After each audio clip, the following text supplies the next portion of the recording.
Agora vamos usar a conservação da quantidade de movimento para fazer previsões. Veja só, eu tenho a situação dos corpos antes de colidir e tenho a situação de um dos corpos depois da colisão. E eu quero saber qual é a velocidade, que é uma característica de um desses dois corpos depois da colisão. É possível encontrar essa velocidade? É. Por quê? Porque você sabe que a quantidade de movimento do sistema de antes é igual à quantidade de movimento do sistema depois. Lembrando que quantidade de movimento é o produto massa vezes velocidade. Então, quantidade de movimento de A no início. Essa é a velocidade inicial de A, essa é de B, essa é a final de A, final de B. Detalhe, o B está indo para a esquerda. Tem que colocar sinal negativo, mesmo se a questão não colocar, você deve colocar. Né?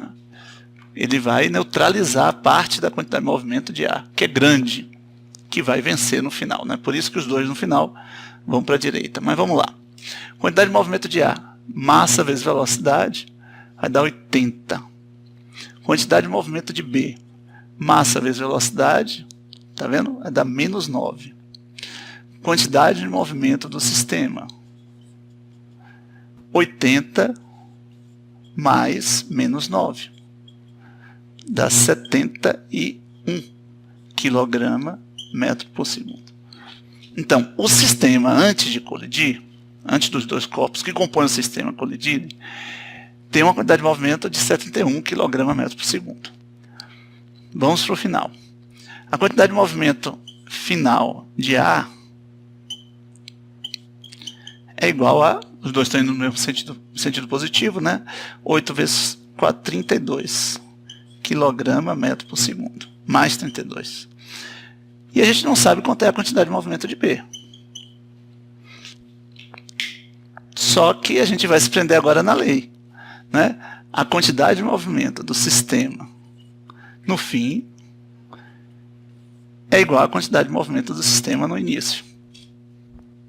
Quanto é a quantidade de movimento do sistema no fim? A quantidade de movimento de A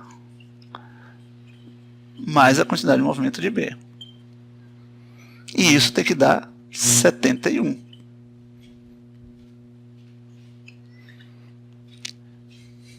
Quanto é a quantidade de movimento de A? 32.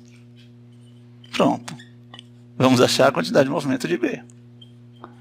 É o que somado a 32 dá 71. Quanto é a quantidade de movimento de B? Qual o número somado a 32 dá 71? Dá 30. Se fosse 38 daria 70, né? 39. Então, entendeu? Esse mais esse tem que dar a mesma quantidade de movimento que tinha do sistema antes. Acabou.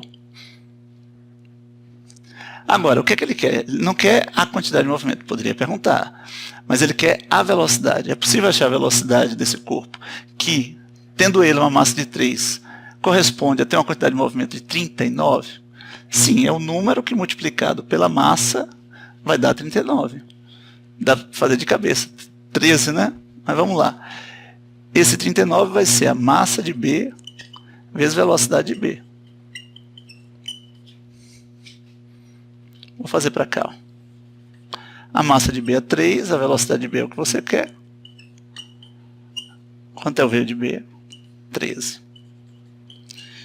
Então, o A, que vem com 20, bate em B, o B sai com 13, dá uma acelerada, e o A freia. Agora, tem um outro conceito que está dentro dessa balacobaco, que é chamado de impulso. O que é impulso? É a variação da quantidade de movimento.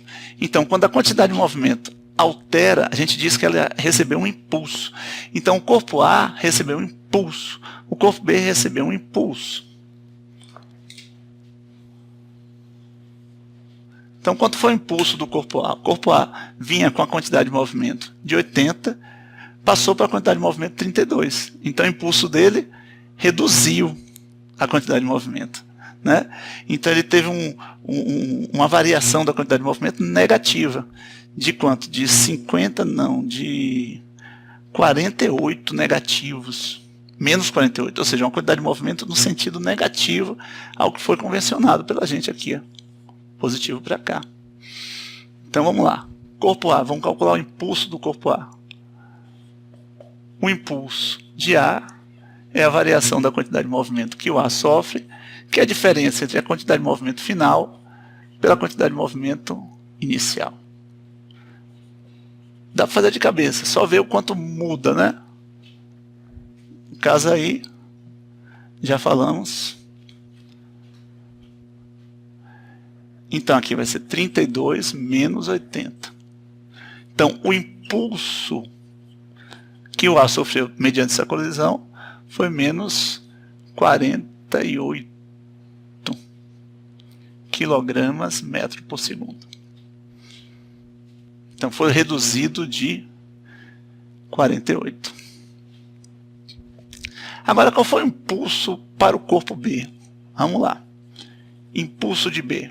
Variação da quantidade de movimento de B. Então, quantidade de movimento de B final menos quantidade de movimento de B inicial. Vamos tentar fazer mentalmente e depois vamos lá para a parte oficial. Quanto é a quantidade de movimento de B no início? Menos 9. Quanto é a quantidade de movimento de B no final? 39. Então ele tinha menos 9 e ficou com 39.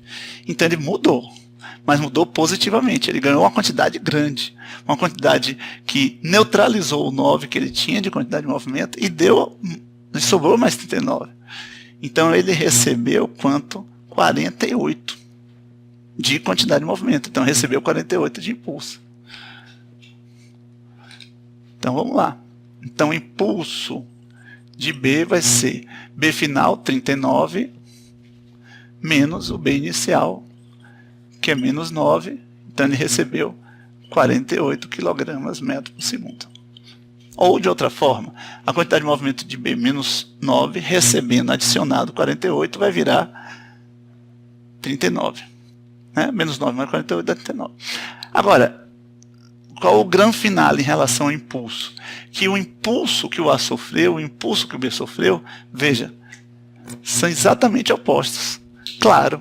O que significa isso? O quanto um aumentou a quantidade de movimento positivamente, o outro diminuiu a quantidade de movimento positivamente. Ou seja, a variação de um é positiva e a variação de outro é negativa na mesma quantidade. Por quê? Porque só existe uma troca, o que um aumenta, o outro diminui, e o total continua no mesmo valor, né? Que é o valor de quanto? 71. A tradução é isso. Agora, vamos fazer exercício.